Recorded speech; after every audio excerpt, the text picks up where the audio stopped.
চলে আসলাম কুমিল্লার একটা পরিচিত এবং পুরনো হোটেল সন্ধু হোটেল। এটা এখন পাকা ভবন হয়েছে, টাইলসও লাগছে সামনে দিয়ে। আগে একটা পুরনো ধাঁচ ছিল। কুমিল্লার মধ্যে ঢাকা চট্টগ্রাম মহাসড়কের পাশে পুরনো একটা হোটেল এবং এটা অনেক পরিচিত, জনপ্রিয়। এই সন্ধু হোটেলে ছোটোবেলায় আলু ভর্তা খাওয়ার জন্য আসতাম।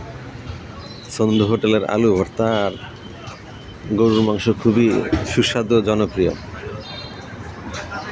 সন্ধু হোটেল ঢাকা থেকে যারা চট্টগ্রামের দিকে যায় এবং বা চট্টগ্রাম থেকে যারা ঢাকার দিকে যায়, তারা এই সন্ধু হোটেলে যদি খাওয়া দাওয়া করতে চায়, তারা এখানে খাওয়া দাওয়া করে।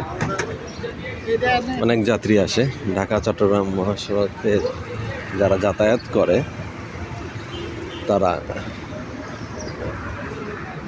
এই সুন্দর হোটেলে এসে